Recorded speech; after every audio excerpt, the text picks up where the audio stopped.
Okay. Okay, let's get this alarm out. Okay. Hi guys. Hello everyone. Okay, so I'm just gonna start because I can commit to the timers that I've set.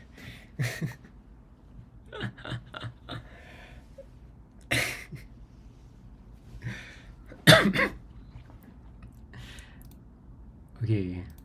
Hello everyone. Hi Julian. Hi Gabe. Hi Nick. And hi everyone else who is being a civilized person and not spamming the chat. So I guess in case you don't know me, although I feel like that's quite unlikely, I'm Jesse. I make music and I mean this is my first time live streaming and yeah. We're gonna talk about a song that I made last year in August that is probably one of the best things that I've made so far, and I'm super proud of it, and I put in a lot of thought into it, and I guess I'm doing this stream so that I can feel good about myself but also so that I can share some of my thoughts with the people that might want to hear them. Yes, and maybe people who would hopefully find some of the things I have to say somewhat meaningful. Okay, so okay, I wrote a script because I was scared that I will be scared and forget what to say, and now I will look at my script.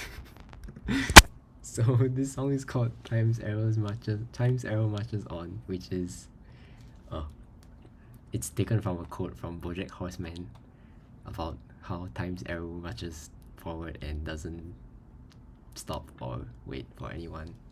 And because this song is about my time in yale-nus college and how I guess like all good things have to come to an end, but also how this good thing was brought to an end quite prematurely. Yes. Yeah. And yeah, so I mean the idea for this song came to me first in like the shower, like most of my ideas. I wanted to make a tribute to YNC because I was graduating last year, and I thought that a soundscape piece containing all the iconic memories of my college life would be quite suitable, and hopefully it will also reflect that of like many others who shared like a lot of similar experiences as me.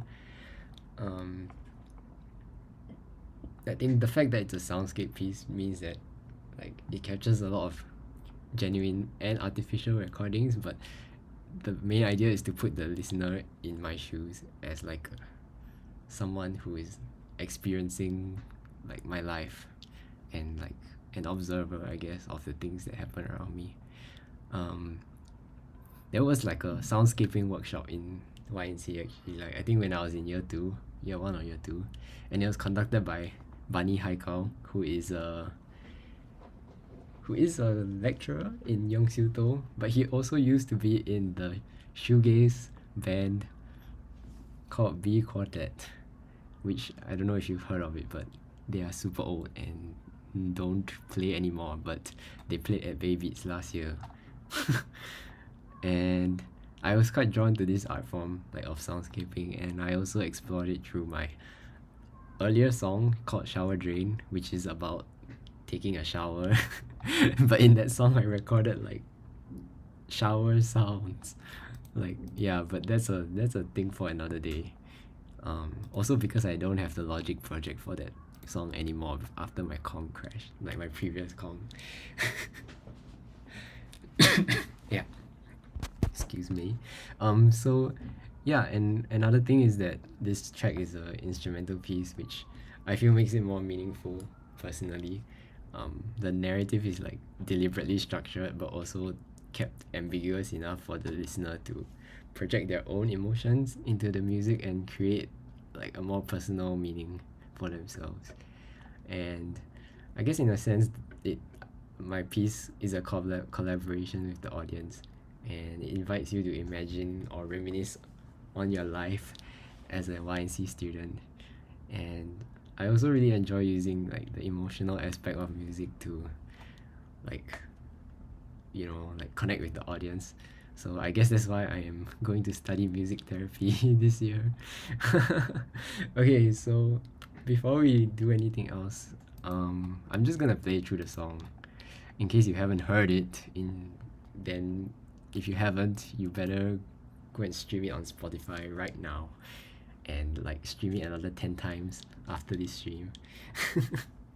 But I'll just play it from my project, okay? And we can all listen to it together. And you can also let me know if the volume is correct, if it's like good enough. Okay, let's go.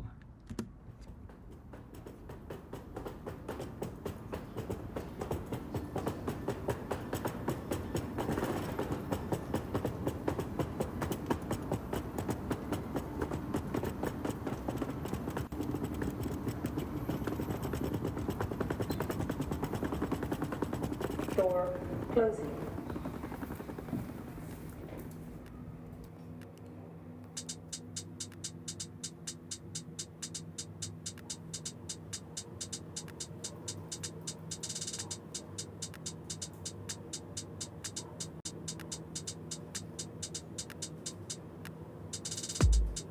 Floor 10. Door open. Door closing.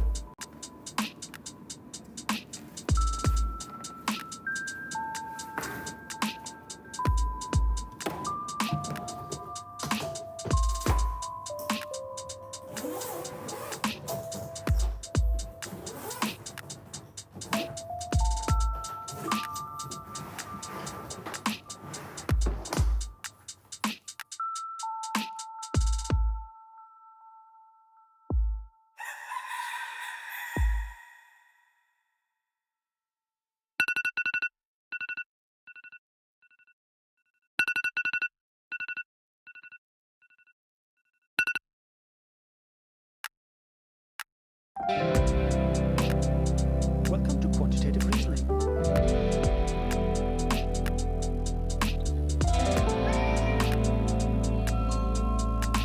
So the first song is gonna be a song that I wrote during the and about COVID. Yeah, definitely about COVID. Oh yeah, special shout out to my RC mates for all being here today. Because thanks for the support, guys.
Liberal arts institution, yale-nus college, will stop accepting new students, with the current freshman intake being its final cohort.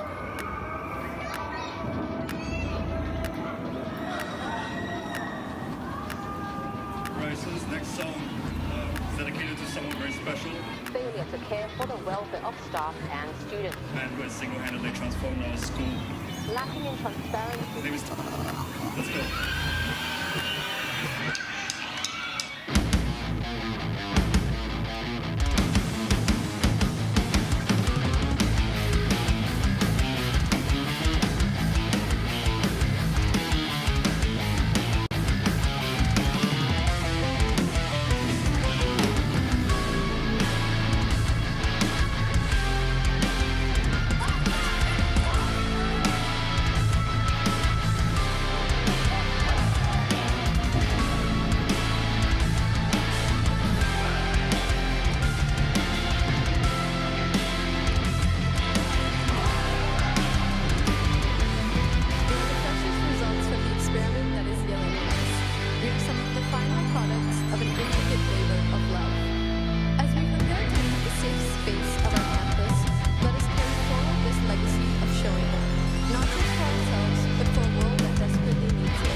Elevator is going down.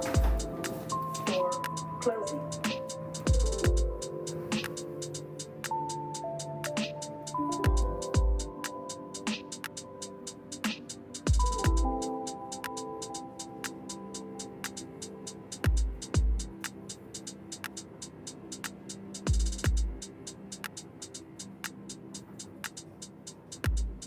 Floor 1.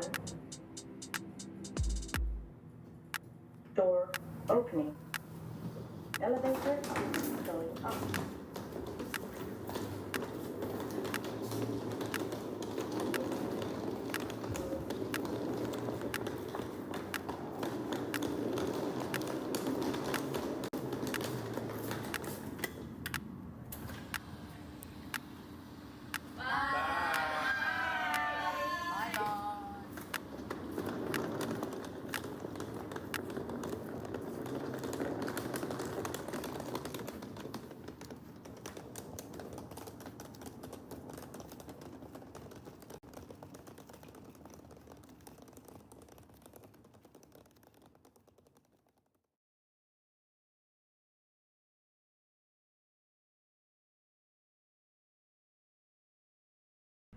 Okay. Okay, hi guys. Y'all need a moment to collect yourselves. Because I'm not giving you that moment. We're going straight into the breakdown. Okay, so... so chat. Let's start from the top. Yeah, I guess I can say a few things about the overall structure of the song first. So, I mean, the main idea of this whole track is that it's supposed to be like a highlight reel of my 4 years in yale-nus. So oh my god, it was a mistake to open the chat window on my on my computer. But I am reading your comments, and thanks so much, guys. Um, the biggest lie is the 4/4 on top. No, it really is 4/4 all the way. Like it's 4/4. I can show you later. Inside, like I'll show you the MIDI. It's all in 4/4. Yeah, so this song is meant to be a highlight reel of my 4 years in yale-nus. It starts off like all good stories. It follows a cyclical nature, and starting off with the suitcase rolling noise. Let's see if we can. I zoom in. You can see all the names of my tracks. Honestly, you can, yeah, and it literally is what it is. So we have the suitcase rolling at the start, and we also have more suitcase rolling at the end. Oh, it says lift arriving, but I think it was combined with this one at first. But there's, yeah. And that's the like crackly sound that you hear at the start, which is this. Yeah. Another thing is, I don't know, I'm pretty sure like nobody noticed this, but the tempo at the start is 63 BPM, which you can see here where my mouse is, and the tempo at the end is actually 60 BPM, and it's a bit cringy, but the whole point was to signify how time flies when you're having fun, you know. But you don't notice it because it feels almost the same as how time normally moves, which is, in case you didn't know, there is 60 seconds every minute. Yes, every minute in Africa, 60 seconds pass, but in every minute in YNC, 63 seconds pass, apparently. They didn't ask where did I record the suitcase rolling. So there's a story about this actually. So there was one day that I was walking in the open, like the non-sheltered walkway outside Chandana, outside the gym. You know, there's like a slope. There's like a slope walkway with like the tiles. And the tiles are like arranged with like, some of the tiles have are like arranged vertically, and some of the tiles are horizontal. And there was one day that I heard the cleaner pushing their cart, like the cleaning cart, like on this slope, and it was making this like insanely cool ass like syncopated sound, like rhythm, which is basically what you hear with my suitcase rolling. Like it's actually so good. Like I didn't bother counting. I didn't bother counting it, but cause in most like syncopated rhythms there's always a long and a short, right? And the tiles are arranged perfectly in like the perfect way to create such syncopation. It's like long, long, short, long, short, short, long. I don't know, yeah. So that's why I decided to sample. I can't sample the tiles, so I sampled the suitcase rolling on the tiles, and it also doubles up as the suitcase sound, which signifies like, you know, moving into YNC. Yeah. So like you can hear it's like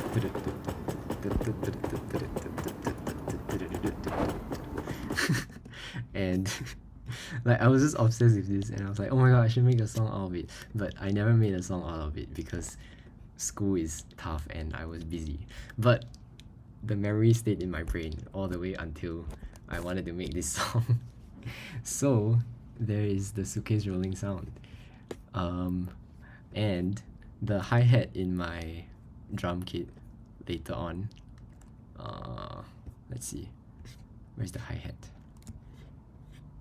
The hi-hat, it follows, well, it doesn't follow, because I didn't bother like trying to transcribe the suitcase. I was lazy, but I made a similar kind of pattern with the hi-hat, so it sounds like this. So you can see there's like long and short, and for the suitcase, I don't know whether it's a 1:2 ratio, but the short is half as long as the long beats. Yes, and you can tell how long it is by how far apart one note is from the next. Yes. And the thing is, like, I wanted to make this hi-hat groove like as confusing as possible, as like seemingly as irregular as possible. So even though the song is in 4/4, which it is indeed in 4/4 by the way, it doesn't sound like it ever resolves, because I don't know, because it doesn't start on the one, like on this part, until like I think every 2 bars it repeats. But because the bar because the bars are so long, it's 60 BPM only, it's quite slow. So it feels like you're just being dragged on, like you're like it's like this feeling of like you're waiting for the beat. And that's why I have the clock sound, which basically gives you the backbeat, because the clock is just going at.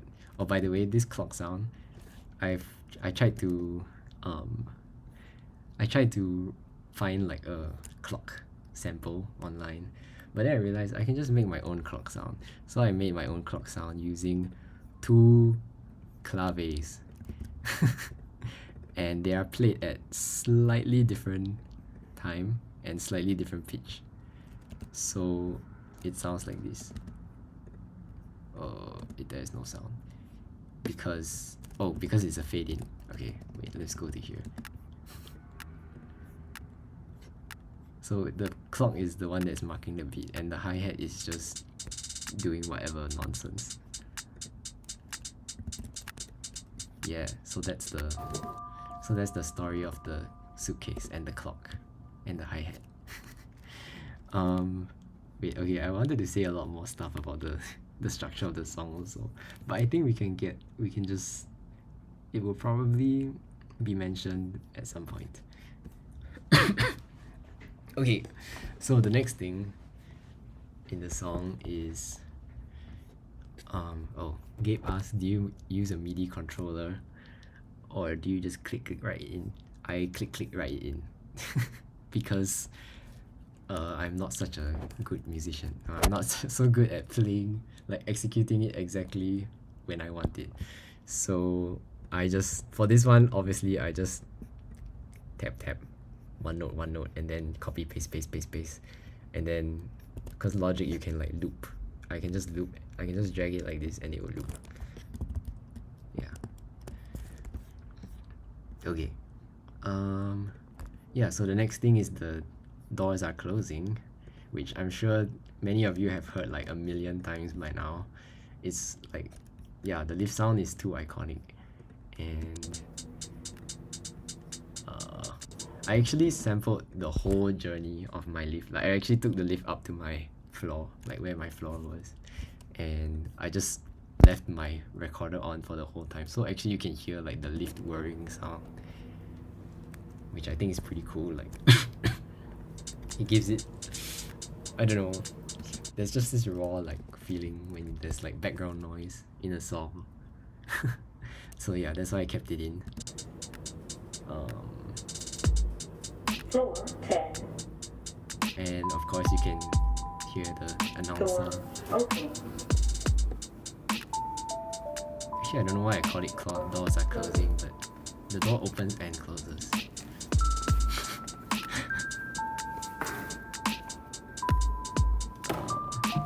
One funny thing is that this like bell sound that you hear, right, that's playing like the melody, I don't remember if I intended this, but the synchronizes perfectly with the, with the announcement, like when it says like floor 10 and then I go like doo doo. Yeah. Unexpected coincidence, maybe. I don't know, I don't remember, but I like to think it was intentional. Door open. For this bell sound, I did record it manually, and the reason you can tell is because all the notes are irregularly shaped. Like they are different color and different length, which shows that I actually played it on my keyboard, because I wanted this like feeling of being like frozen in time when you're in the lift. So, or like not even just in the lift, but I guess in and like the process of like moving in, because after that you have like the sound of like me opening the door and me unzipping the suitcase. I wanted this feeling of like not being like in sync with the tempo yet, so it's more I decided to go like more free flow, and I just played like random notes with like no specific chords in mind. Yeah, but keep in mind, like, remember these notes because they will actually pop up later.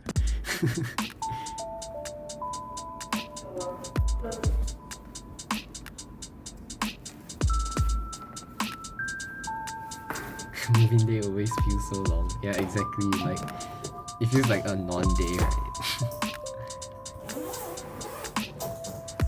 Yeah, so you can see like the notes aren't really, they're not locked into anything on the grid, even though the beat is still going. That's why it feels so like, it's like so floaty.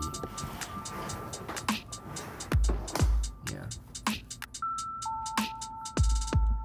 Yes. Also shout out to my electronic drums, which contain these sounds. Kick 1 from Abstract Thought, the rim from Dusty Fingers, snare from Autumn Leaves. Okay, I'm not gonna go through everything, but I actually really like sampling like multiple kicks and multiple snares for the same, like, just to combine the sounds, so it gives like a fuller, like, so this kick on its own is just like, it's not really, it doesn't really have that impact, you know, but this kick provides the click sound, like the more, like the high end of the kick, so together it's like, oh, I can't really play it by itself without a keyboard, but yeah. And then same for the snare. So there's like a, there's both like a rim and a more like this thing, this like snare, and then there's like the snap, which creates like the crispy feeling. Yeah. And I also purposely put the snare, usually, you know, most people play the snare on 2 and 4, but because the hi-hat was so like wonky already, I decided to make it more wonky by putting the snare on the, I don't even know what this is, like in between the, oops, in between the semiquavers. 3, 4, 1. Yeah, so that's why it's so messed up. I guess that's why 4/4 is probably the last thing you think of when you hear this drum beat, but I really like it. And also I think at that point I was listening to like a lot of Haken, and they use a lot of these like weird syncopated hi-hat sounds, or at least in one song, but it was not in 4/4, so I was forced to like kind of resolve it. And you can hear at the end it's like kind of rushing into the beat. Door open. So that's how it is actually 4/4, because I kind of forced it to be. Waylin said I made my own clock sound. Yes, I did. I made my own clock sound because I don't know. Because I mean, nobody owns an analog clock nowadays. Who's gonna know whether it sounds like a real clock or not? Like, I knew what kind of like texture of sound that I wanted. So instead of finding like scouring YouTube to find a clock sound to fit my purpose, why not just make my own one? Yeah. Okay. So that's the first part. That's the intro. Oh yeah, usually you see all these like marker 1, marker 2. Usually I mark them, like I label them as like the section names, like verse, chorus, but in this song there are no verses or chorus. So we just ball in. They just exist so that I can navigate better. Okay, next part is I guess it's the nostalgia section. I even call this vintage guitar, okay. But this is the like, oh my god, year one was such a fever dream, you know, whenever people say like, oh wow, throwback to the good old days in college. These are the good old days that they're talking about. With like this warm synth. Oh my god, I love the piano also. This was also played out because I wanted the notes to like come in like one by one. So I didn't want to like slowly click and drag each one to like a little bit different place. So I played it out. Oh my god, I totally forgot to shout out to the chicken. And so I think there was one day that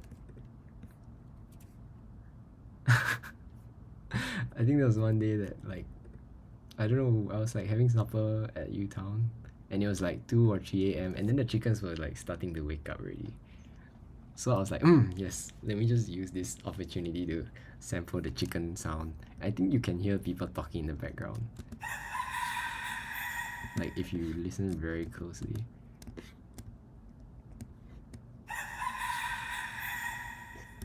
Okay, I'm not gonna play that again. It's a bit traumatizing. But I cut it out. I cut out a lot of the talking frequencies with this EQ. So like if I turn this off,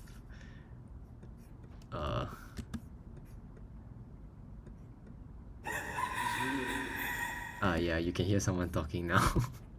But I cut that out because I am not so stupid. I put reverb on the chicken. Yes, I did put reverb on the chicken. Shout out to Valhalla Supermassive, which is free. It's the only reverb I use.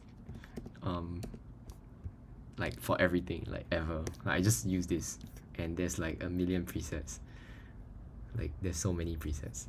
I usually take the reverbs, like the small and the medium are good enough for me.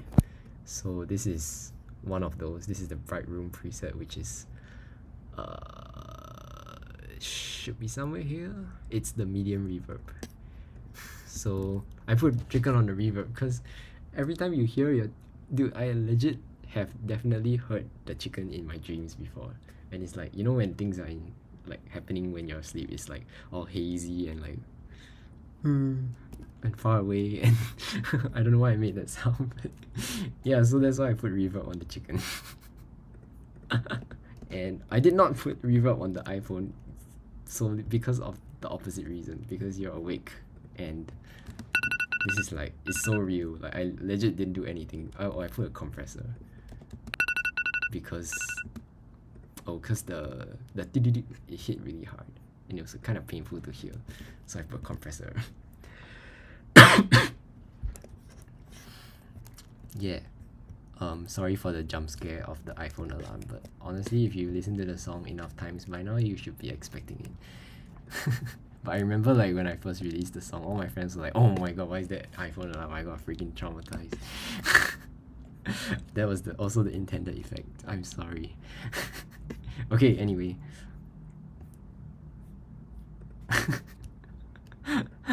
It was my alarm. If I accidentally made an alarm and forgot to like change it to my actual ringtone, which is Salt and Charcoal by Pliny.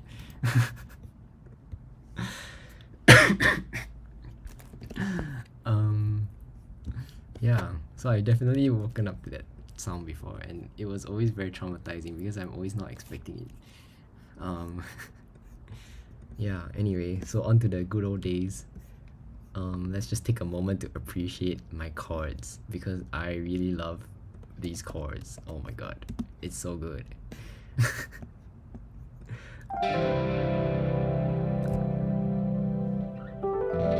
It's like, take me to church, man.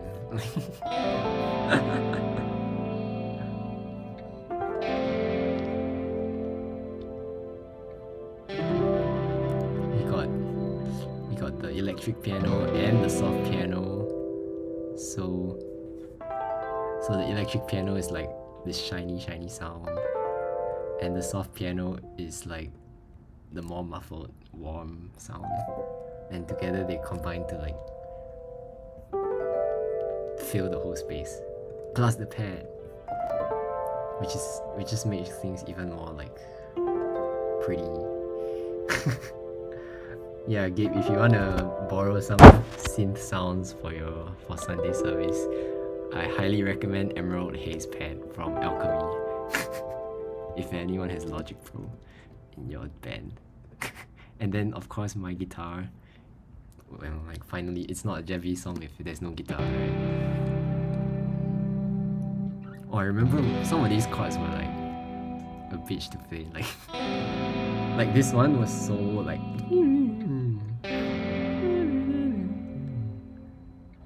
And then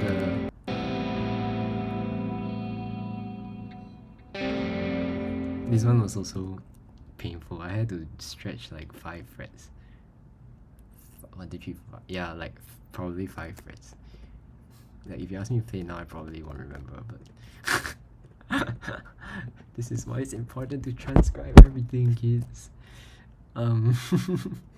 Okay, so that's the instruments part where I'm like kind of creating the vibe, and now the main meat of it is the samples, which I'm sure you're all really excited to listen to. For example, there's the good old Welcome to quantitative reasoning. which has definitely been used like way too many times. I remember there was, I think, someone sampled this sound in year 1 and made like a DJ mix.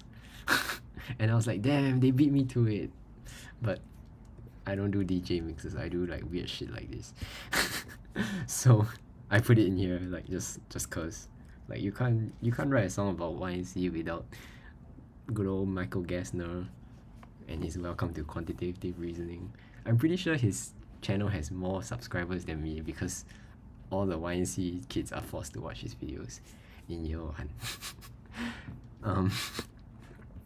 Next, there is the dining hall sound, which shout out to Mayuko who obtained it for me because I had already moved out of campus. Yeah, good old dining hall.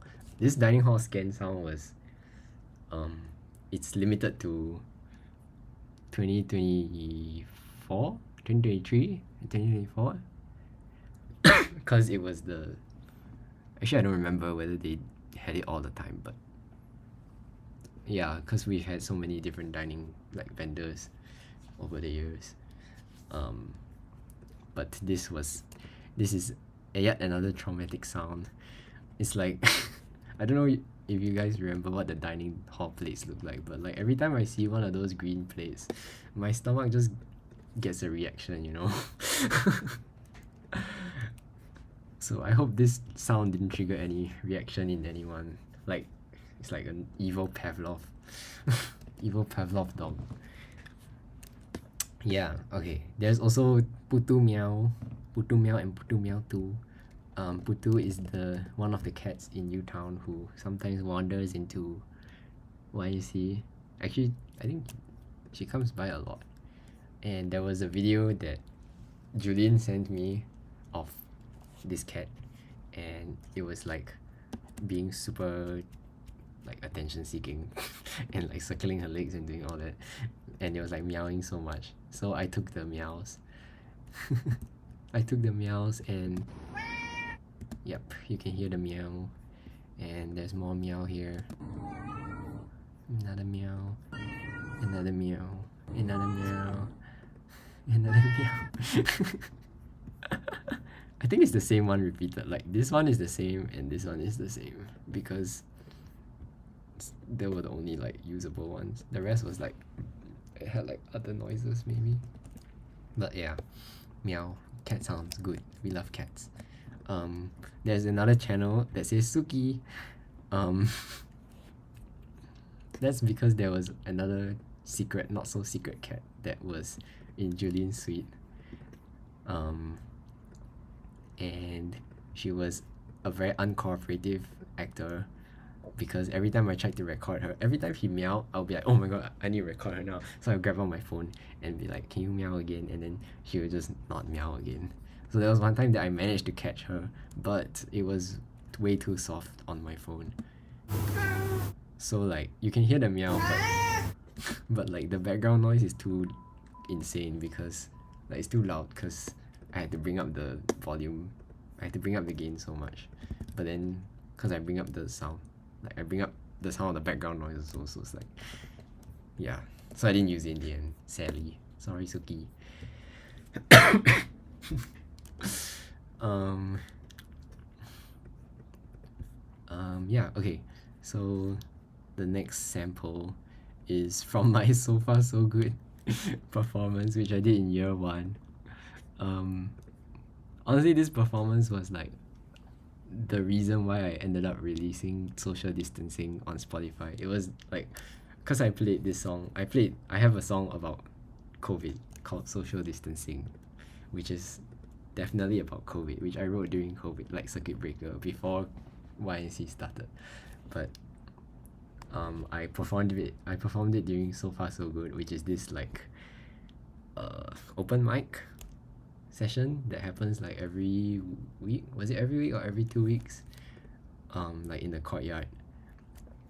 So yeah, and like shout out to like Gabe and all the rest of the So Far So Good committee people who helped to make this a thing. I think it played a big role in like, I don't know, creating like the YNC music culture. Yeah, so I mean I didn't really participate in it. I only did it once in year 1, but yeah, it was very cool. It's very cool. So this is like me yapping before I played the song. It's just me yapping. So the first song is gonna be a song that I wrote during CB, and it's about COVID. Circuit breaker. Yeah, definitely about COVID. Yeah, it's definitely about COVID.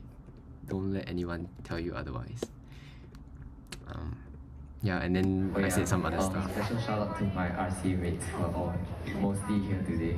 Yeah, and shout out to my RCA mates. And then there's okay. Yeah, RCA is, I don't even know what RCA stands for, but it's basically the YNC equivalent of your orientation group. Mostly. Almost always.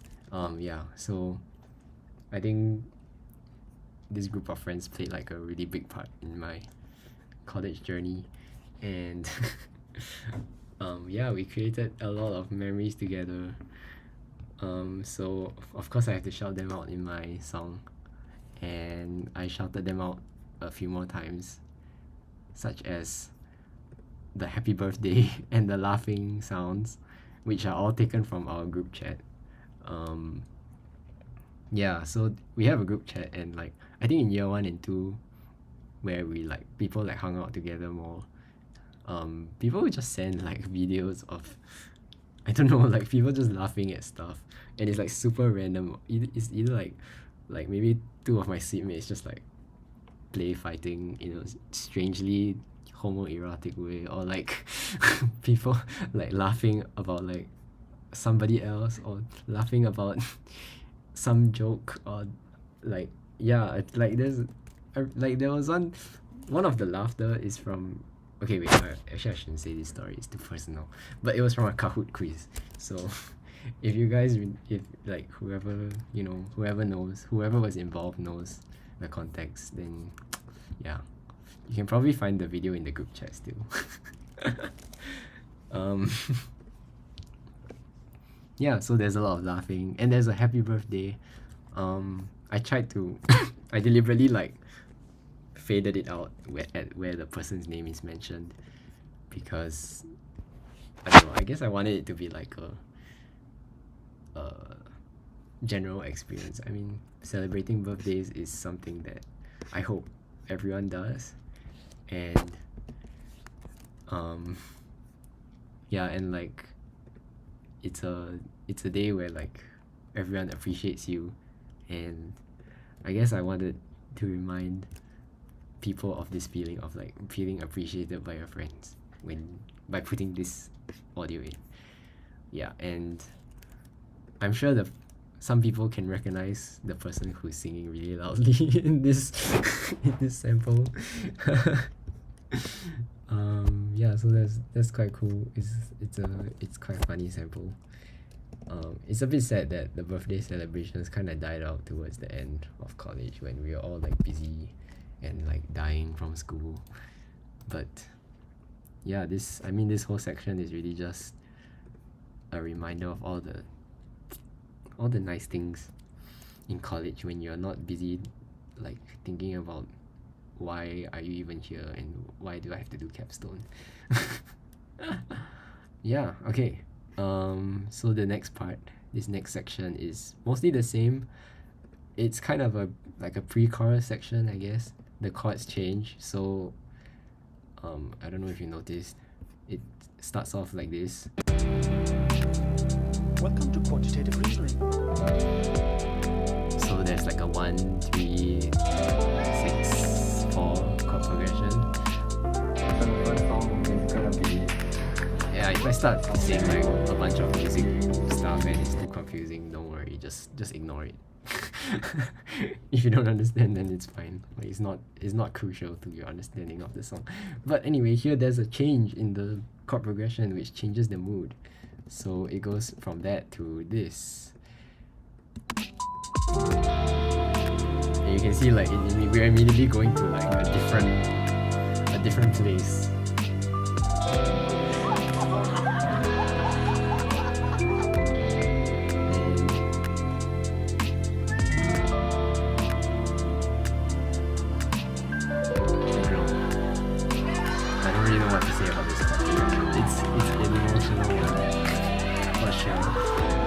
The emotions that it gives you may vary from person to person, but for me it feels like I feel like the first section was like a more rosy, like comfy kind of chord progression, and the second half, or like the second chord progression, is more like yearning, I guess. Yeah, like there's a bit of tension, but it's also like you want to go there but you're not there yet and you're like kind of holding back a bit. Yeah, especially with the major 3 chord. Like over here, this chord is like, ooh, like what's going on? But then the 3 goes to the 4, which is like you're not going to where the chord wants to go, but it's going to a different chord, and so you feel like a bit held back, Yeah, that's what it feels like to me. Yeah, and the sounds continue. I add some strings here. I guess it's to build up the emotions once again, to build up the tension. I love adding strings, like strings. Yeah, it's just a really nice texture when you're trying to like write some emotional music. And shout out to BBC Symphony Orchestra and Spitfire Audio, because I have another free plugin for string sounds. Or like this is one of the free plugins for strings that I use, and it has like long notes, short notes, pluck notes, tremolo. Tremolo notes is just like spamming notes.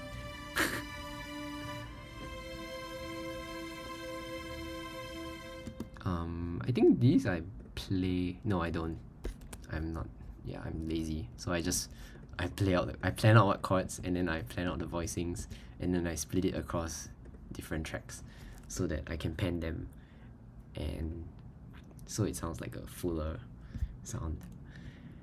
Okay, so that's this section. Oh, one more thing about the chord progressions is that some of these chord progressions are actually taken from my capstone project. I don't know how many of you guys like actually participated in my capstone project, but it was about music composition, and like it was about learning to, I don't even remember. I don't know how to explain it now. It was about making deliberate errors and composing melodies. So what I did was I would give participants like a chord progression which I predetermined, and they have to write a melody over it, and it's like a short one, like it's like 8 bars lah. So some of these chord progressions, like the first one, like this one from the nostalgia section, is from there, and I think a few more like later on in the song. You'll probably hear it later, but yeah, they're all like quite simple common chord progressions, So I was like, I need to like include something about my capstone, right? So and like I don't want to sample recordings of like me screaming and whining about how work is hard and I have no time for anything else. So instead I decided to take in something from my actual project. Lots of capstone depression here. Okay, anyway.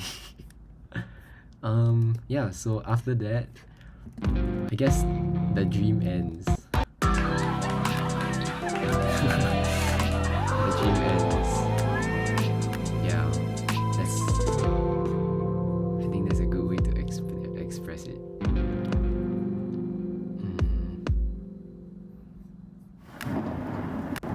And there is a thunderstorm Liberal arts sound, which institution, I also sampled. yale-nus college will stop. Oh yeah, okay. I don't need to play through this whole thing. There is a thunderstorm sound that I sampled because there was one day that it was raining. Like I think I was just super lucky. Like I think maybe the day or the day after I had this idea, there was just this huge thunderstorm. So I just put my phone on the windowsill and just press record for like, I don't know, it was really long, for like 15 minutes maybe. And there's a, like, this is the whole sample, like it's really long. As you can see, there's a lot of parts that I did not use in the end, like it's just there muted. But I took like all the rumbly, like the shh and the boom. So it's all here. And of course, you know, when there's thunderstorm sounds, you know what's coming next. It's the freaking closure announcement of Yale-nus College. Yeah, so I already thought, everything was planned. Okay, honestly, like all this was planned. I thought about what I wanted to, like when I came up with the structure. I thought about what I wanted to put in once I had the overall structure, and I knew that the middle was gonna be, the song was gonna be punctured by this closure announcement, and it would signify like a transition from one half to the next. And so I was like, yes, I should put like news channels, put in screaming sounds from the day that the closure was announced. A lot of people were screaming on campus, and I know for a fact that people took videos of those. So I asked around and I managed to get someone to send me, I don't know if I should expose my source, but someone sent me the screams. Which honestly I don't know why they saved it in their phone, but thank goodness they had it. Otherwise I would have to ask like in like YNC help I need or something. Be like, hey guys, does anyone still have the videos from like 27 August 2021 when the closure was announced? And then everyone will be like, what the hell is this guy doing? Yeah, so I have the scream sounds. I have more news articles, and I have this legendary speech by Ethan Chan. Shout out to the Chans, or / Emperor Nino, who is currently in Sweden. Please correct me if I'm wrong. Currently in Sweden doing masters, finishing masters, still doing masters, dropping out masters, I don't know, doing masters in like something, some environmental thing. Which I don't really understand, but he also makes music, and you should check out his Spotify, The Chans, which is like CHANS. Yes. Yeah, so I did a gig with Ethan and some other friends last year, and we played Bad Guy by Billie Eilish. And this is what he said. Right, so this next song is dedicated to someone very special, a man who has single-handedly transformed our school. His name is... Oh, his name is, you can see their name here, but I chopped it up to make it more glitchy and like messed up. Let's go. Yeah, so we basically dedicated the song to a certain president of the National University of Singapore, who was basically the, I guess you could say he was the face of the announcement. I don't know if he was the mastermind.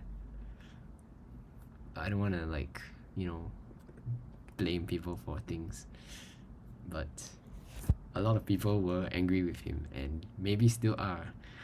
and this during this performance we channeled that anger into our heavy metal rendition of Bad Guy by Billie Eilish. Yeah, okay, so yeah, that's all the samples.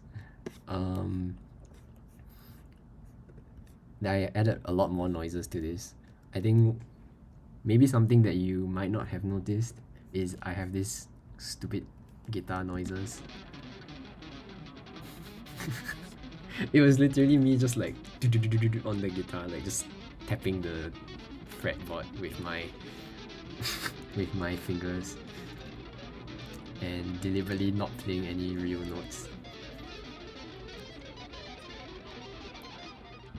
Yes, just to all these are just designed to add to the sense of unease.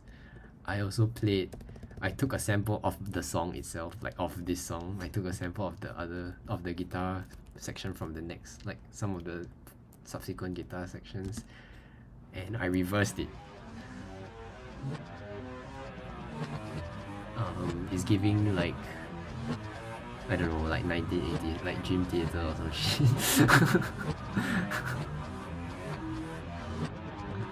Yeah, there's some reverse guitar. There's also this Bwomp. It's just called Bwomp, but it's another synth from Alchemy. It's a bassy sound, and it sounds like this. Yeah, it's like literally what you hear in the movies when like, okay, it's not literally, but like it's like the same vibes as like what you hear in the movies when they, I don't know, when they're like trying to investigate the evil person's hideout or something, and then there's like someone hiding somewhere and they're like watching you, and the camera angle keeps changing, and then there's like some squeaky sounds in the background. So and then there's this sound that's called Crazy Birds, which is from a soundscape patch in Alchemy. Wait, not that one, this one. It's also called Soundscape. The patch itself is called Nervous Birds, but I thought they were quite crazy, so it's called Crazy Birds.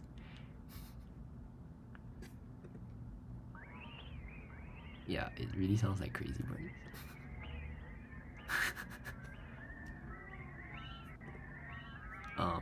Yeah, and then there's like two risers.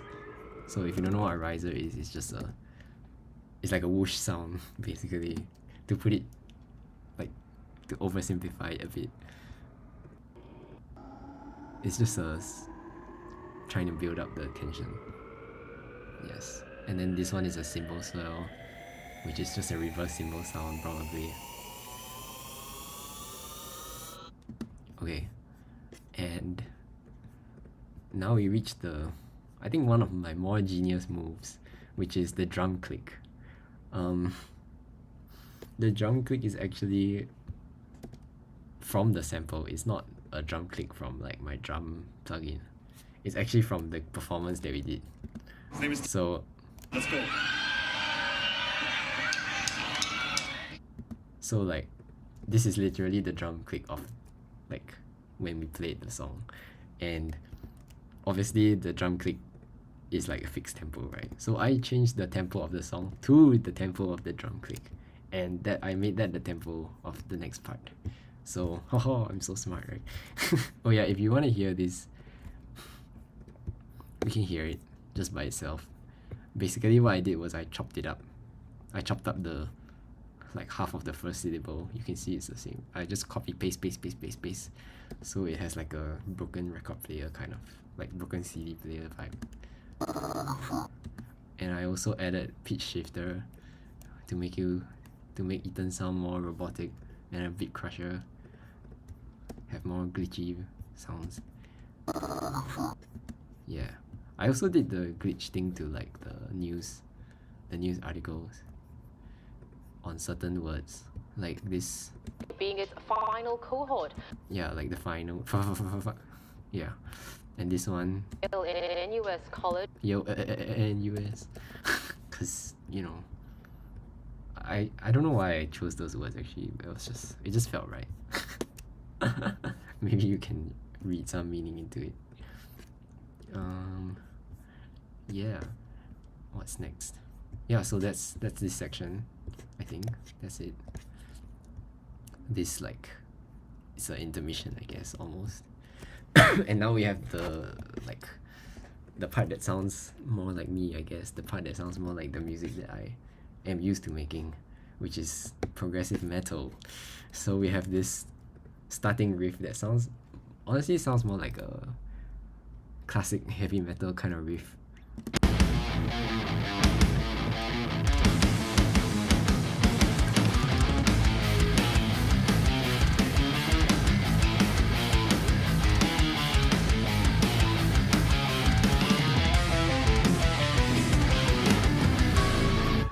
I think there's not much to talk about this part. Like, I wrote a riff and I played it, so yeah, there's this at the start. So one thing that I do with most guitar things that I record is I double track it. So what that means is I play the same thing twice. It's not a copy and paste, it's two different takes, and I put one on the left side, so this circle shows you that it's panned to the left, so you hear it on your left, and I put the other one on the right side, so it creates like a fuller sound instead of just like the guitar just hitting you in the center. It's very common for like most metal music bands to like do this. Yeah, so another thing I did was as you can see, it's chopped, so that's why it sounds like it's going from like right to left, but it's actually just the right side that's being cut out, so that it feels like the tun tun is in the middle and then the thing in between is like at the side, so it's like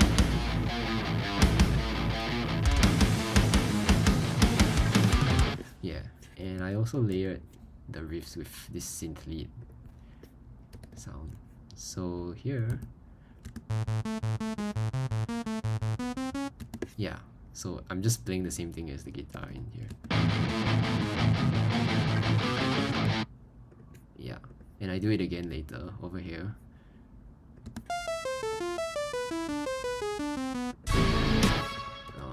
Yeah, it's the same as the guitar, so like this, but one octave higher. So yeah, okay, cool. And this next section, I think Danon, one of my friends, Danon, messaged me about my song after I released it, and she said like this, I'm not sure if this was the section she was referring to, but like she said that this part of the song felt very like apocalyptic, which I think is quite an appropriate word. This is like the apocalypse section, I guess. Because I basically switch from like minor to major for the same key. So maybe at first it's in A minor like this, right? And then suddenly it goes to A major. But it feels like everything is kind of falling apart because I'm playing A major, but at the same time I'm also playing F, which is a chord from A minor. So I'm like using the borrowed key to like destabilize your sense of tonality. And of course there's more strings because it's emotional section, but this time the strings are actually playing some cool shit, like they're playing some arpeggios.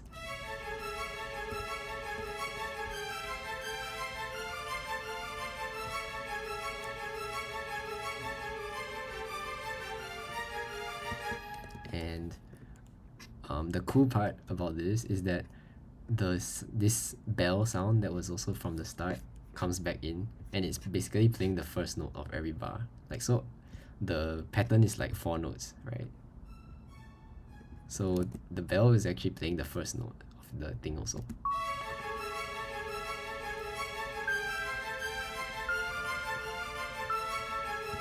And of course, and also the guitar is also playing the same thing. So where's the guitar? The lead guitar. Where's the lead guitar? Ah, here. It's also playing that.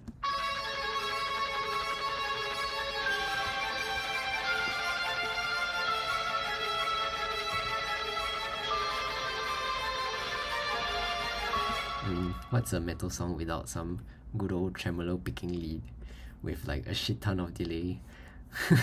Like, delay, reverb. We just need the we just make it like super echoey and full, so it doesn't sound like they're like individual notes. It's just like a drone, basically.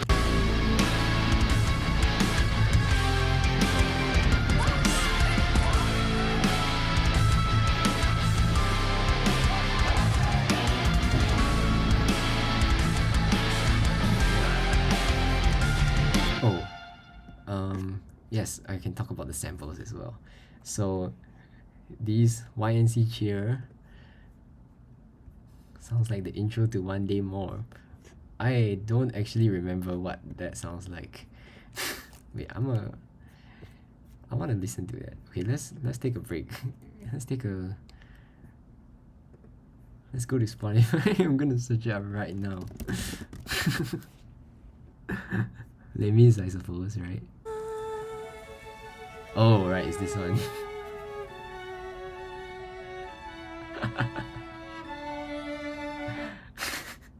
I can see why you thought that. But I was not inspired by Les Mis. Oh no, I closed it. Wait, I need to switch it back. Okay. I'm gonna get copyright strike. I don't give a shit. My channel ain't earning money, bro. Okay, anyway.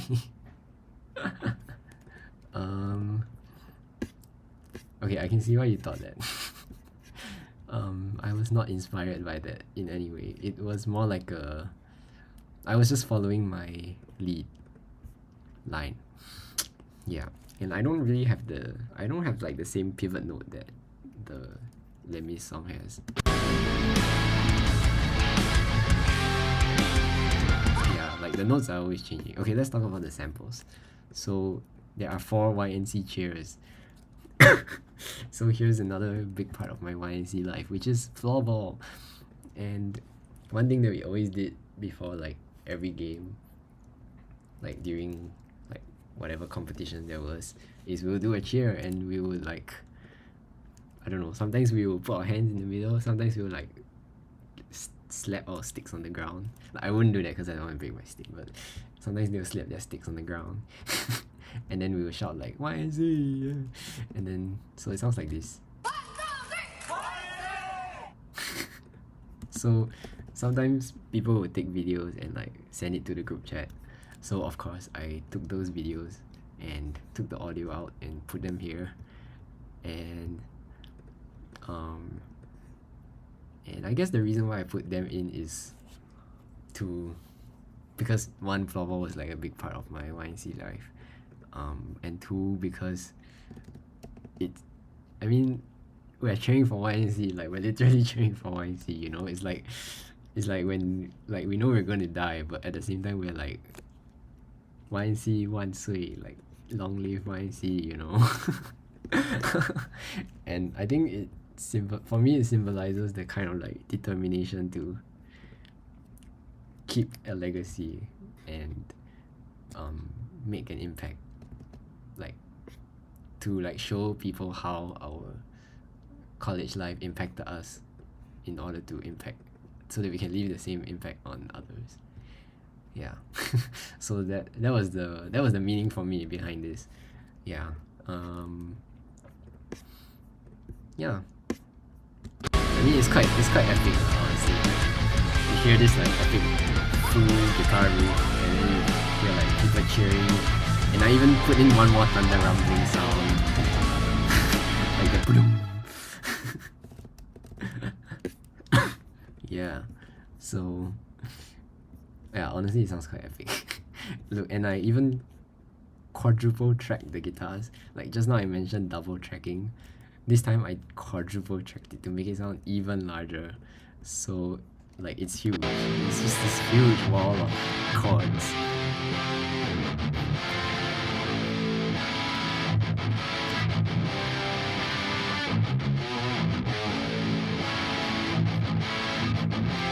Yeah.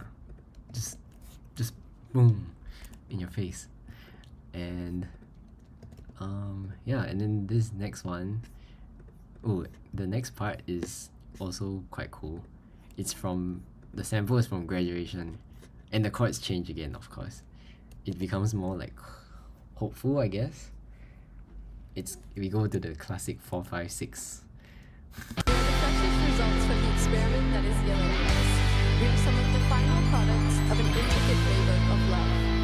As we prepare to leave the safe space of our campus, let us carry forward this legacy of showing up, not just for ourselves, but for a world that desperately needs it. We know how it took. Gabe asked if everything is archetype Pliny. No, it's not. This is archetype Nolly, which is also by Neuro DSP. So all my guitar tones are from Neuro DSP. I have 3 of them. I have 4 of them. I have Abasi, Nolly, Pliny, and Tim Henson.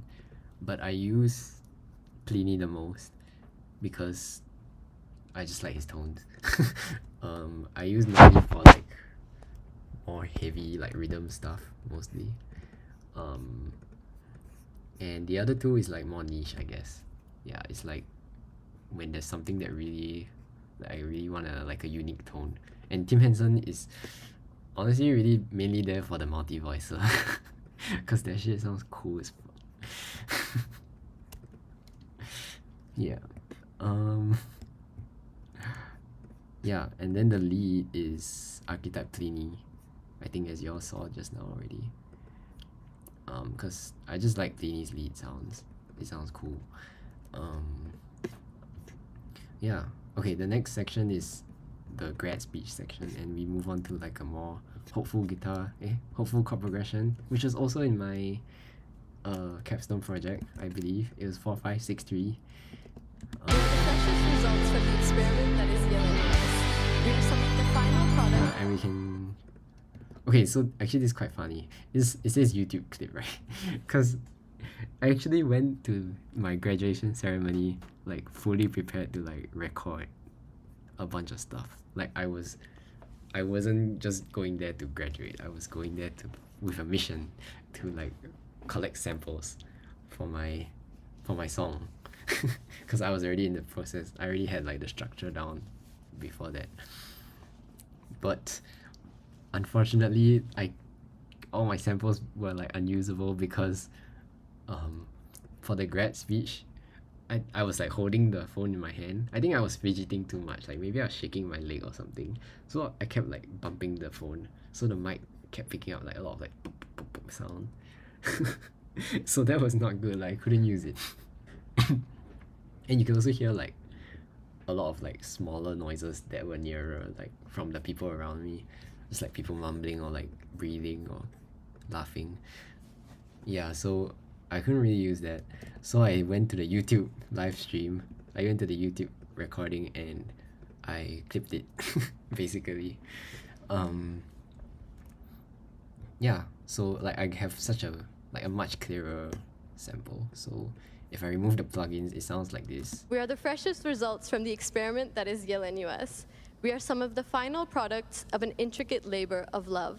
And we can take As some we time prepare to appreciate leave the this safe speech space of also our by campus, Nagin, let us carry our forward this class legacy speaker. of showing up, not just for ourselves, but for a world that desperately needs it.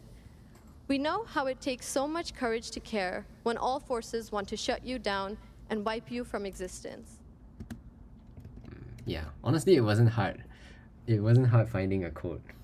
The speech was so quotable, but I think this quote is super appropriate to my song, and like to me, it's really just about carrying the YNC spirit forward and being like an impact. Yes, being an impactful person and making meaning with your lives. So I did a few things to this track actually. Unlike a lot of the samples, I didn't really touch. Like I just kind of EQ'd them and compressed them to make the volume more like equal, more even. For this one, I added a lot of fresh air. So there's this plugin called Fresh Air, and what it does is it basically makes your track sound shiny. So without fresh air, it sounds like this. We are the freshest results from the experiment that is yale-nus. We are some of the final With fresh air, it sounds like this. We are the freshest results from the experiment that is yale-nus. I love how she says freshest as well from the in the quote, like in the speech. It makes it sound so like crispy, you know. So that's why I added this. I also added a shit ton of reverb, as you can tell, We are the freshest results from the experiment that is yale-nus. because I wanted it to sound like she was in a much bigger hall than it sounded like in the YouTube recording. I think the YouTube recording, they also just use like a stage mic. They use the stage mic audio to record, like for the audio of the stream. So it was very dry, like there was not a lot of reverb. So I added a lot more so that it gives you the feeling that you're really in the audience, you know, like you're in the audience of like an arena and you're just listening to this like inspiring speech, and then you have the inspiring chords, and like you're like really hopeful and looking to the future and so excited to make an impact on the world as a graduate of yale-nus college. Yeah, okay. Yeah. Yeah, and then the end, and then it goes into me. I literally named this Jesse Tan because the guy just calls my name. So shout out to Nick Lowe, who supplied me with this video of the guy calling my name and me going up. Like you can just Jesse Tan? Yeah. And I have another clip of the audience clapping, just to make it sound like more people are clapping for me, I guess. And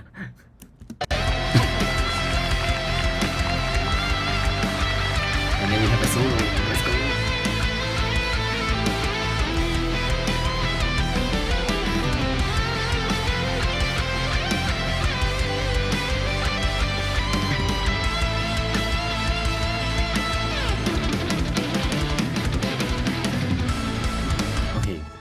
One thing about the solo. Okay, honestly, this solo is not very complicated. It's one of the simpler solos, and I did that on purpose as well. Like I really wanted to like hold the notes longer. So like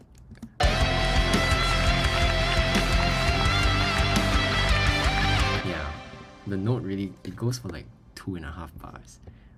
I just wanted to, I don't really know what it represents. I just wanted to like make the notes play less notes but say the same amount of things. So I played less notes.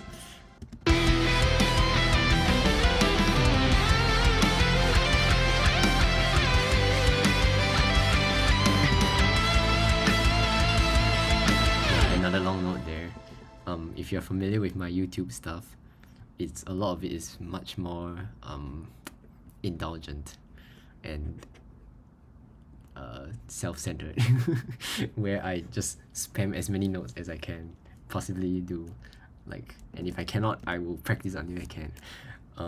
So this is a much less technical solo, but to make up for it, the last 2 bars are honestly, these are my favorite 2 bars in the whole song, and it's probably the most like fucked up.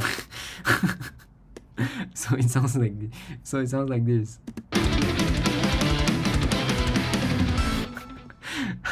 So to break down what's going on here, we can first look at the drums. So the drums, it's just bass and snare. It's just going like this.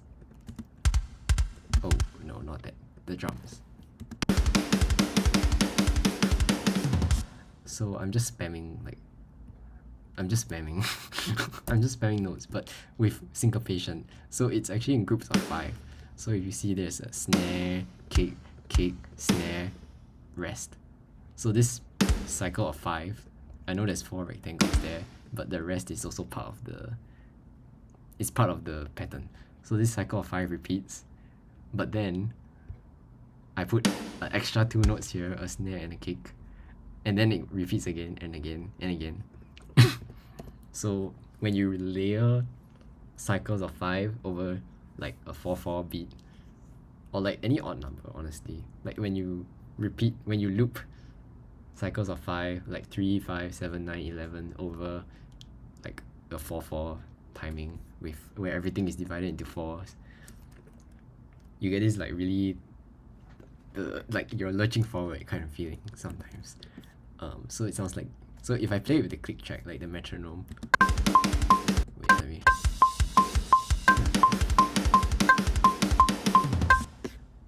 it's super wonky, right? And to add on to that, the guitars are hitting every time the snare hits. So if you just listen to the snare,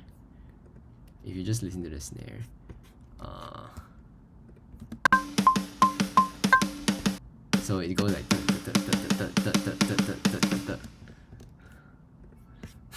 and the guitars are doing the same thing, so it's going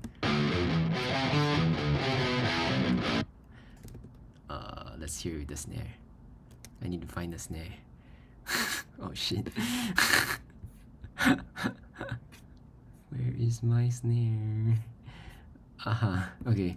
It sounds like this. Yeah. So extra confusion. And like none of them are on the beat. Like none of them actually land on like the 1, 2, 3 or 4. And on top of that, I have this insane selective picking riff. So selective picking is basically a guitar technique where you hammer on notes with your left hand and then pick notes with your right hand. But you do that on different strings. So you hammer a certain string and then you pick another string. And the string is like open string, so that like the string is just not being pressed. So it goes like and then there's like multiple different permutations, like how many times you want to hammer before you pick and how many times you want to pick also. So this riff sounds like this. Yeah. There's no other way I can break it down other than like slowing it down, which I don't want to do right now. But basically it allows you to play a lot of notes without looking like you're doing much. So there are a lot of notes. And if you play everything together,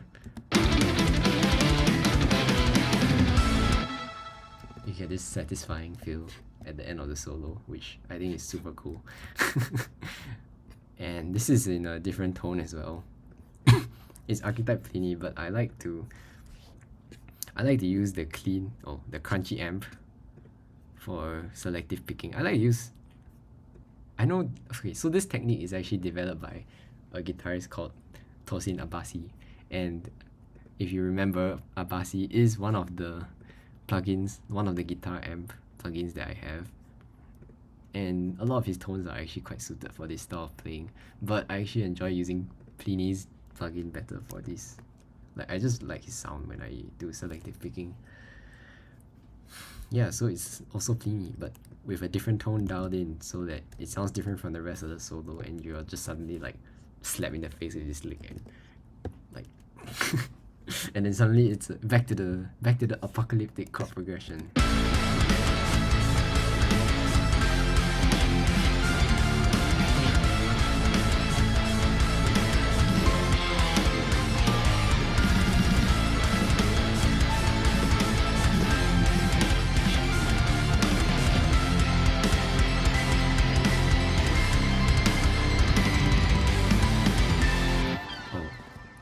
So here we finally go to the one, like we finally go back to the C major chord, which I think we've avoided for quite a while, since maybe here, maybe actually since the whole guitar thing started, because we were in A minor and then we were in A major, maybe question mark, and then we had the solo, which is just 4 5 6 3 4 5 6 3, and it never goes back to the one because I'm like always trying to build up and up and up and up, right?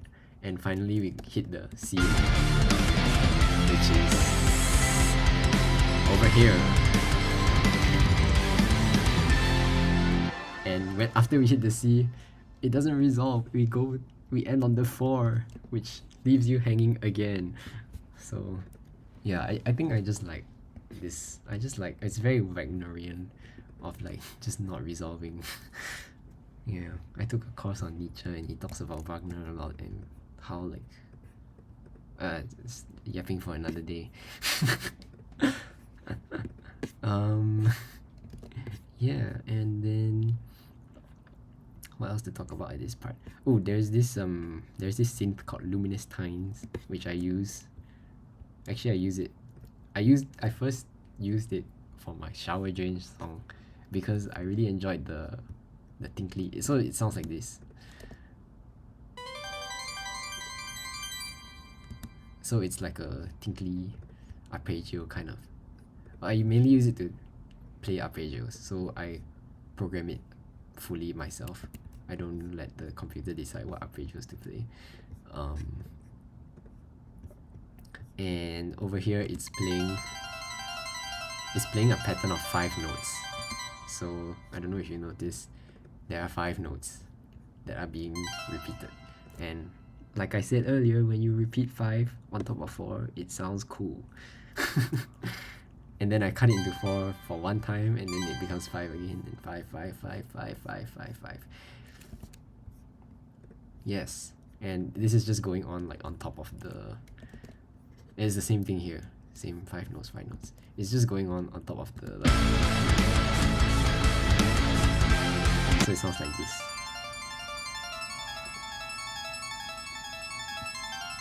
And I also put this plugin called Pancake, which is also free. It's basically an automated panning adjuster.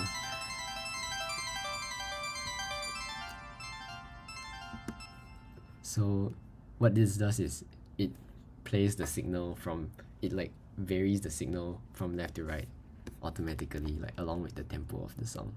So that's why you can, just now when you were listening, you could hear it. If you were using earphones, you can hear it like going from side to side.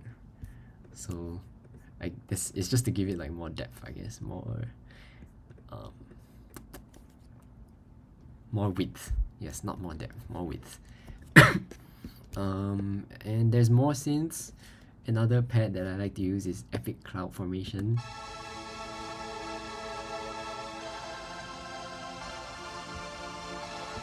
It has the very classic like synth sound when you think of synths. This is like the very big sound. And then what else?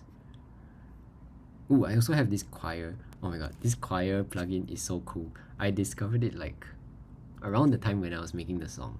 So I was like, oh my god, I have to add it in because it's cool. And it's by Jacob Collier. It's basically him sampling all his audience choir. Like he did a world tour in 2022 and he's recorded all of them, right? So he sampled the audience sounds into, like, okay, you can't really hear it. Wait, let me... Oh, because it's really soft. Okay, but you can hear, it's just like them singing like ah, ooh, ah. And you can even change the articulations from like ah to and ooh and e, and you can blend them as well to like have a mix of those. And then you can, there's like there's like different sound effects also, which is super cute.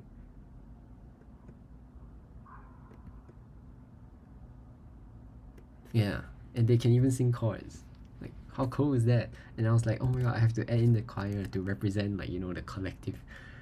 Everyone singing together. Like, we're all singing together as one school. So there are chords with choir sounds.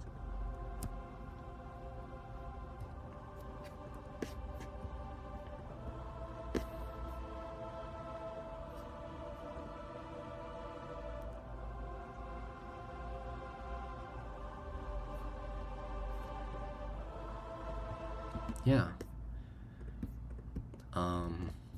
So that's the choir. And of course the bells return. So Gabe asks, how do you decide how to pan a track?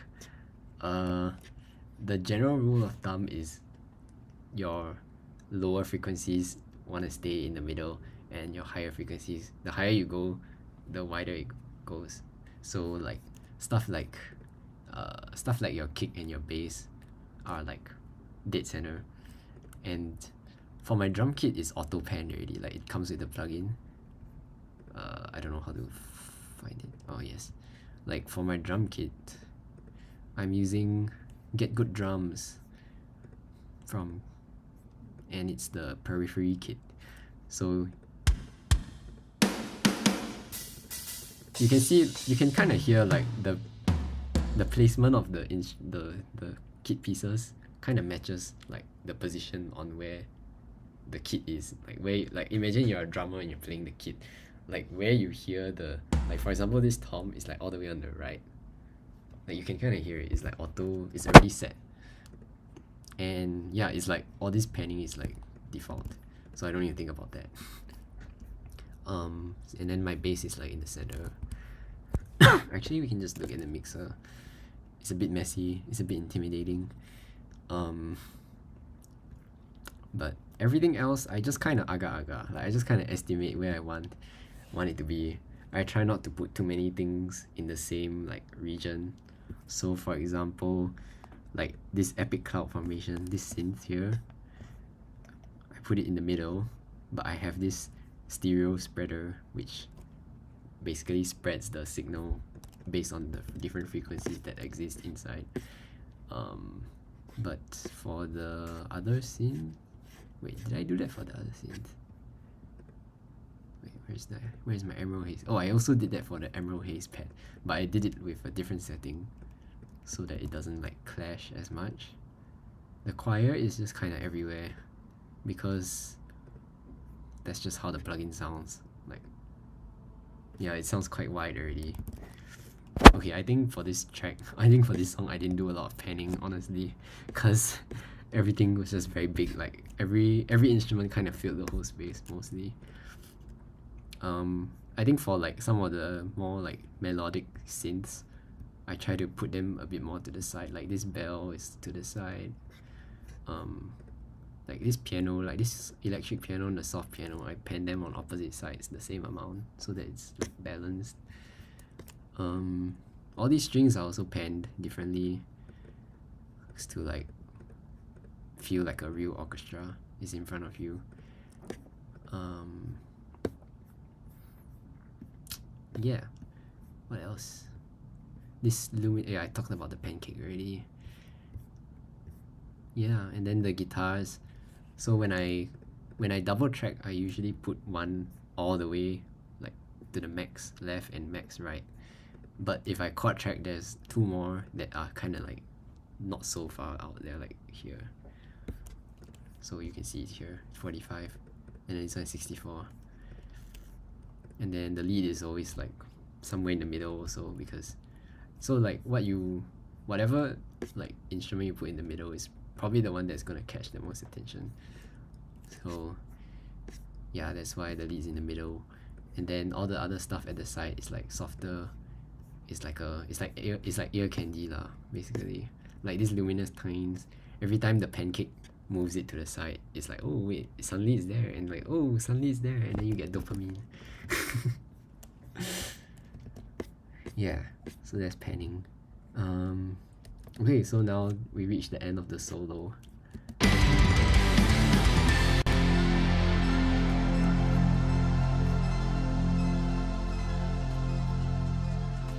And everything fades out and we fade back into the groove from the start. And here, this is where everything comes full circle.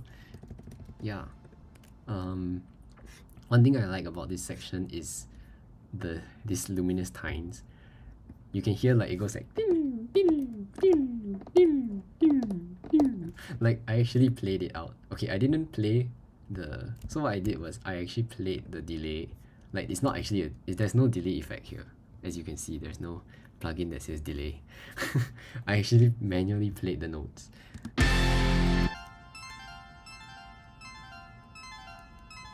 And you must be wondering, how's the pitch going down when the notes all look the same on the MIDI, right?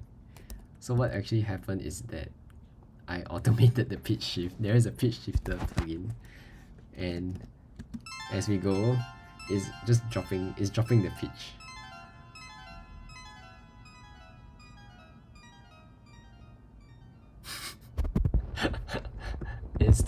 And you know, going down pitch is like associated with slowing down.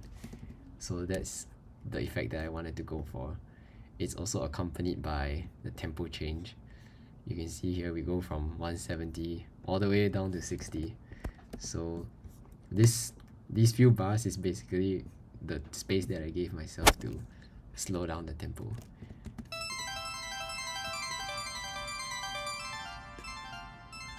Yeah, so actually there's one bit that it slows down a bit, like in between. Yeah, the doom doom doom doom. That part is the rubato almost. Just that it's not really a rubato because there's still a tempo. Yeah, but it's slower than the original. Yeah. So we go back to real life, I guess. Back to real life, or back to the real world. The real world. I've been having so many conversations recently on like what even is real, and like, is the real world really the only real world that matters? Like, you know. But that's yapping for another day. Just things to think about. And we go back to the suitcase sounds like this.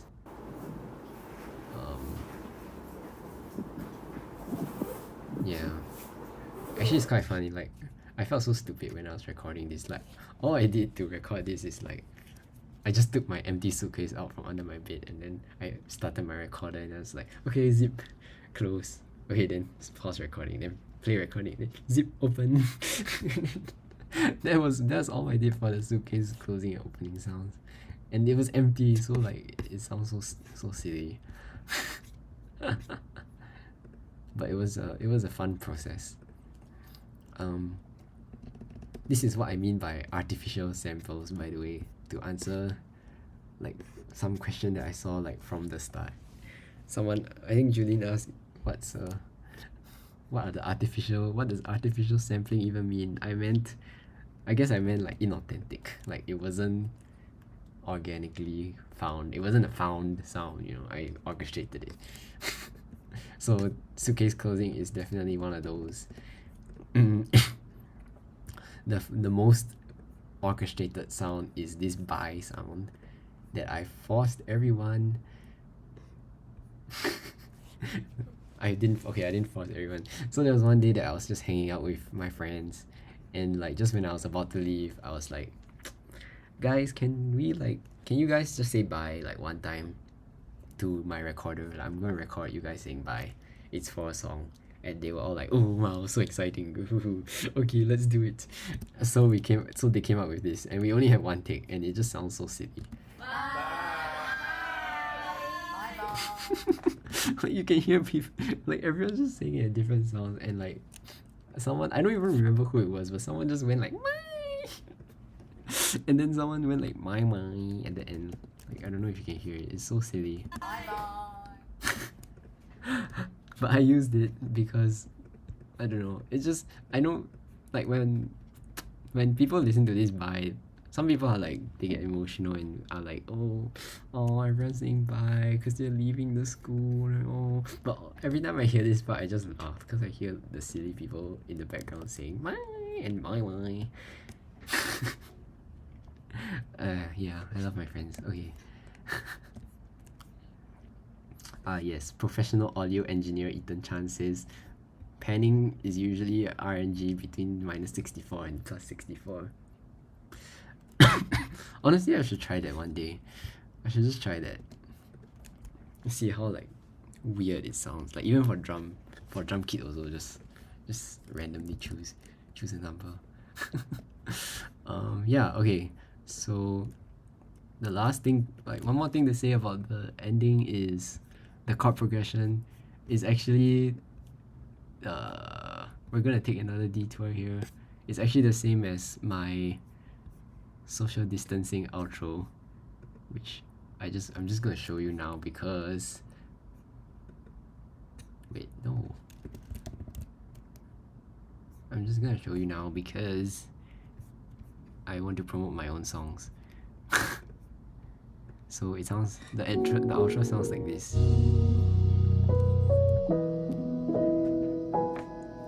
So we have this like classic classic 4-5-3-6, the classic anime chord progression.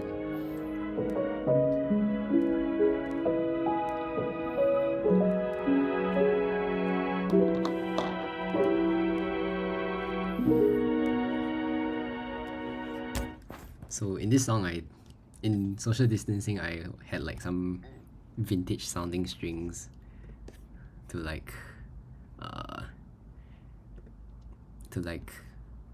layer to like create the chords, right? But what I can't call every progression classic, but to me every chord progression is overused and cliche. Okay, no, I can't say that. That's not right. To me, every chord progression represents something iconic. Yes, and to me, this 4-5-3-6 is the anime chord progression or the Rickroll chord progression, depending on who you ask, but depending on whether you're 12 or 22, I guess. So I go for that here as well at the end. So you can hear it. There's a 4, and there's the 5, but it's 5/4 to have more tension, and then there's the 3, and then there's the 6. Closing. Another way to explain this chord progression, which is in a very Jacobian way, is to say like, oh, it's the circle of fifths, you know? We're going from 3, 6, 2, 5, 1, and that's exactly the point. Like, that's exactly what I wanted to do in this chord progression. Like, I wanted it to finally resolve, like, we're finally home, we're finally at the end. We got the perfect cadence, the 2, 5, 1 at the end as well. You feel like all safe and cozy, and yeah, like, and then to top it off, you have the outro choir, which is a different track from the main choir, because what I did was I made them sing this time to make it like, I don't know, it just feels more cozy, you know, they're just humming.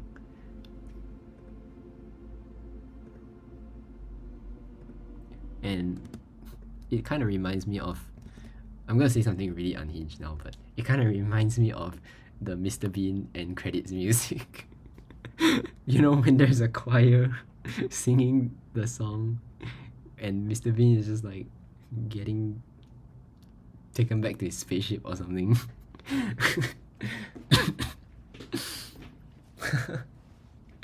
This reminds me of that. Like, I was thinking about that when I made this, and I was like, oh, it's the end credits. We're there, like we're home. He's going home. We have the choir to like take you home. So that's what this choir is. And I also have a cello. Nothing very special about this cello except for the last note where I hold the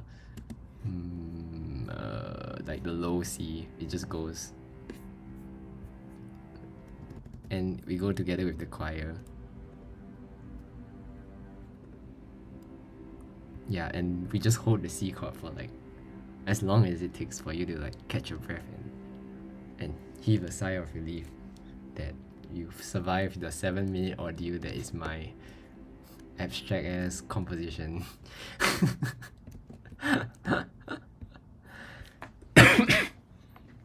Thank you, Gabe, for your validation. Yeah, and that's the ending of the song. One last like detail I guess to talk about is the bells. So if you notice, there's yet another very random, seemingly random melody here.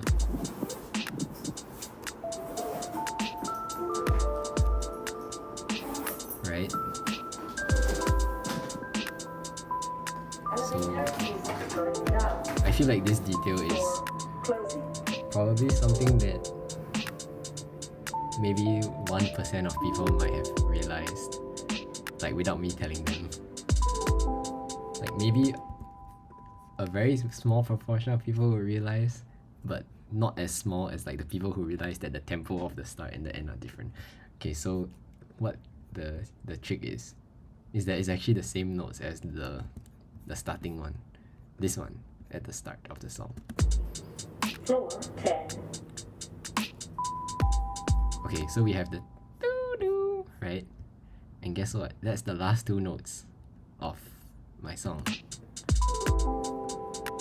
Okay, and now the second last phrase. Guess what? That's the second phrase of the song.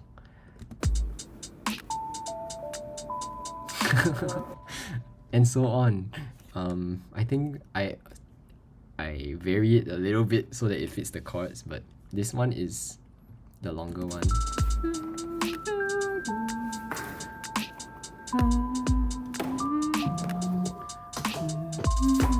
So the do do do do do do. Guess what? That's the third last phrase of the song. Oh, it's here. So I changed that note to make it fit with the chord. Right? So we have the do do do do do do. First time singing on stream. Like properly. Trying to hit the notes for you guys. Yeah, and then this one, the do do do do do. You guessed it. You guessed it. It's right here.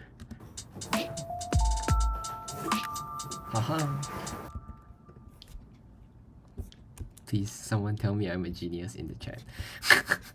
Please, chat. Validate me. I'm so smart, right? Yeah, this. So that's the, I guess the final Easter egg. Me inverting the intro melody as the outro melody, so that the song can really come full circle and and where we started, which is packing our suitcase and taking the lift. Yeah. Oh, and also the rolling is different because I took a different path. Like I took the path out of the college through the RC4. That I didn't go down the slope anymore. So that's why it sounds like this. It's just a like a normal suitcase rolling sound. You can even hear me like clicking the button to open the gate.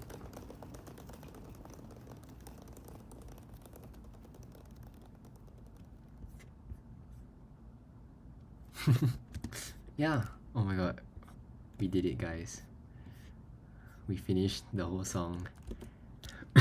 And now, wait, before you leave, I guess I have one more thing to say. I did write this in my script at the end.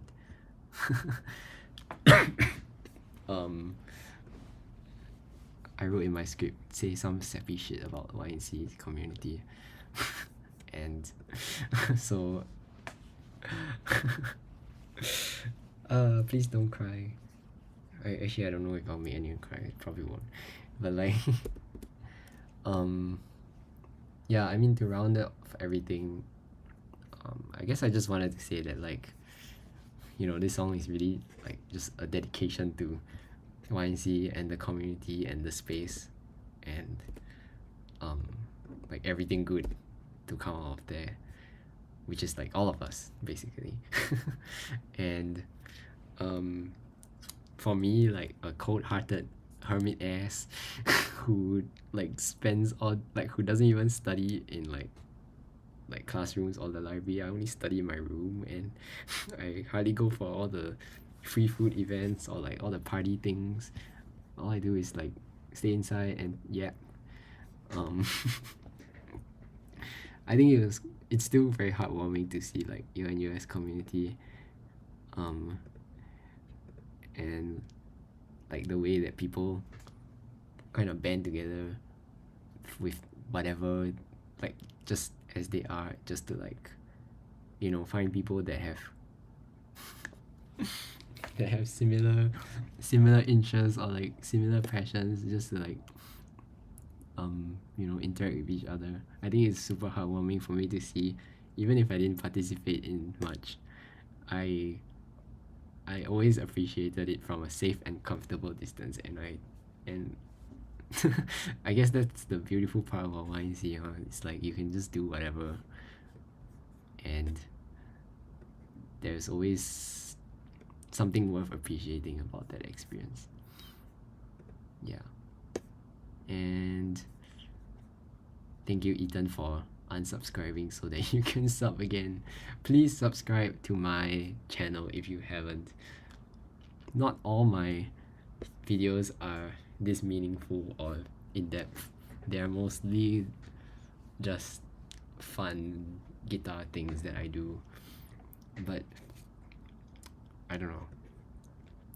I hope that I can continue making meaningful music and yeah, like tell stories, I guess. Like art is all about storytelling, which is something that I've said like way too many times in my life. But yeah, I hope that I will experience and be able to tell more stories through my music. Yeah, so thanks everyone for watching my stream. I don't know who watched the entire 2 hours. I'm sure at least 3 of you have. So thanks guys.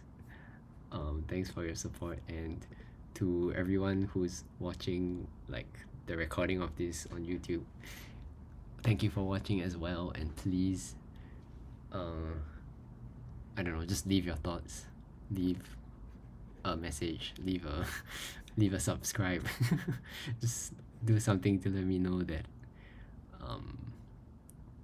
that my work has left some kind of impact on you, I guess. Yeah, because it really means a lot. It means a lot to me. Yeah, okay, I'm gonna end the stream now so that I can shower and sleep probably. So thanks for tuning in. Like and subscribe. There will be I'll be uploading a new video soon, probably sometime this coming week. It will be a Lady Gaga cover, so if you are not over the Lady Gaga hype from like this past week, please watch my video.